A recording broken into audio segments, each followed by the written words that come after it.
So I'm actually going to start over because I was recording, and what I realized is that I was being distracted. So, how often do you become distracted in the moment when God told you to do something and something comes up and deters you from what you were getting ready to do? For me, it's been a lot more times than I want to admit. Not because I wasn't intentionally paying attention. However, we can lose sight of the bigger picture, right? I know me. I'm a person that used to try to have my hands in everything. Because that's what I'm used to. I'm used to being the fixer, the glue, the one to, I got you. But you know what I had to say? I don't got you. I got you. Quite literally. So that my brain could let it remind myself, like, hey, Adria, you're human. You're not God. You're not. We have powers, we have gifts, but we are not greater than him. We did not create everybody. We do not have the solution to everything. We have a gift that can be of help to the next person, but I'm not Superwoman. Technically, I'm not. He is. And I've had to come to terms with that and know that it's okay. And one thing that my aunt has said to me in the past, being the oldest, I'm sure my oldest siblings, you guys can relate. Looks like my face is breaking out. That's a story for another day.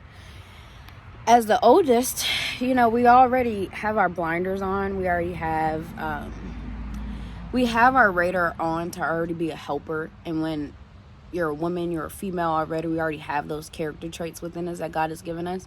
And all we want to do is help. And I realized that sometimes always needing to be the one to help can drain you so much of your own purpose and your passion. You have no fuel left that God needs you to have to fulfill what he is asking you to. And it wasn't until I turned 30 that I realized that. It's things that I've heard all my life.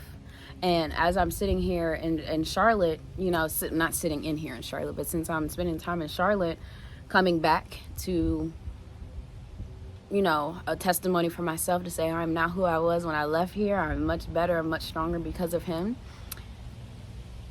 I realized how God used the distractions that the enemy was trying to send me for my greater good, for the purpose that he is still panning out and fulfilling out for others. And so I don't know who needs to hear this, but I want to let you know that you're deserving of what God is asking you to, and you're going to have to fight for it. Not him, but you're going to have to fight yourself for it. I have had to fight myself with what I am used to, with what I have had to really shake loose of a lot of different things that were not meant for me to carry, and God gave me permission to let those things go.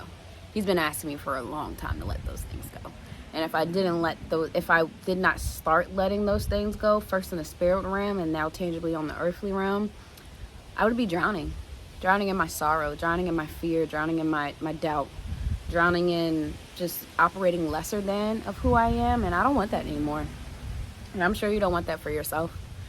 So I'm just going to follow what God is telling me to do. And he told me to come out here in between my meetings, to come out here and just pour some Adria's insight onto you all. Because God says to me all the time, Adria, I need you to start speaking. And I got a little bit of fear in me, but that's the seed that the devil planted in me when I was talking, and I did not second guess myself. And I would not allow the distractions to get in my head. But now that I'm aware, and I got my ears open, and in between my ear gates is receptive to what the Lord is saying, I hope y'all know it's only up from here. How far are you going up? With me? Yay! See you later.